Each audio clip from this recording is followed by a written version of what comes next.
Talk us through the pass and what feeds into it to make it easy if you're about to go traveling to get through customs, basically. Well, it starts with where you either got tested or vaccinated. Right? People have been talking a lot about vaccination passports, but if you look right now, most of the rules that restrict travel are actually testing requirements. So, for example, the U.S. has a requirement that people be tested 3 days before traveling inbound to the U.S. Many other countries have rules about testing before travel. So it begins by allowing people to actually connect Commonpass to a lab or the place they got vaccinated and upload their test results or vaccination records. Commonpass then basically kind of inspects those records, compares it against the rule to where you're going, and then basically says, yeah, red light, green light, either you've satisfied the rule or you don't.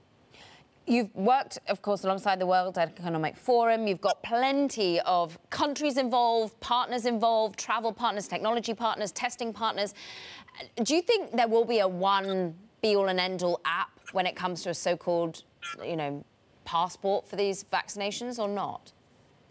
No, and I think people are thinking way too much about apps. Ultimately, this is actually about trust. If you think about the problem, put yourself in the shoes of the government, right? You want to open up, you want commerce to resume, you want travel to resume, but your first duty is to protect the health of your population.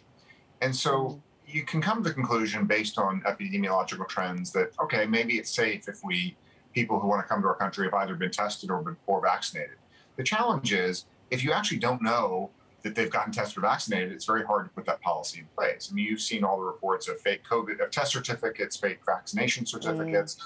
And without trust, and frankly, just because you got an app that says, COVID test doesn't actually mean it is trustworthy. So really, we think is the most important thing, and we launched the Common Trust Network in partnership with the World Economic Forum, which is really a global network of health organizations, testing providers, vaccination providers, public health registries that are committed to actually giving people their health information in a secure way that they can use to be able to show their status when they get on a plane across the border. But it's got to start from the source. And if you don't start with a network of trusted health organizations, the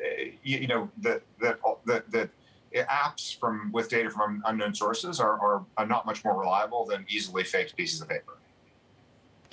Of course, Paul, you're someone who has thought a lot about political ramifications in one way or another. You've worked as a speechwriter in the White House, but you've also worked for the United Nations, humanitarian agencies. You're someone who's going to be thinking about the ethics involved in all of this. How hard is it to be building this when you know that so many people are going to be basically left behind because they're not vaccinated and therefore unable to travel? Well, this is why we think it's about both testing and vaccination, right? And again, the rules that are mostly in place right now are testing requirements. I think, generally speaking, there's a reasonable expectation that if you are going to let people come to your country, that you want to ensure that you're protecting your own population's health.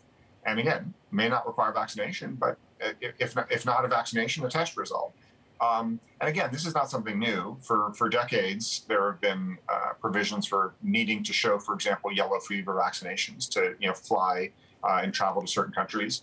I mean, in most schools in the U.S. require kids to show their proofs of vaccination to register for school in September. Yes.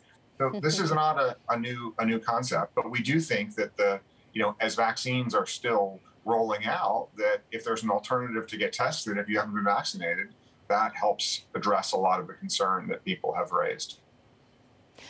About a minute left, Paul, but it's interesting, in the UK, they are already sort of ironing out what a vaccine passport might look to go to a pub or a football match or whatever it might be, and it is that you've had a test or indeed you've had the vaccine or you have some sort of proof of the fact that you're not going to be spreading it.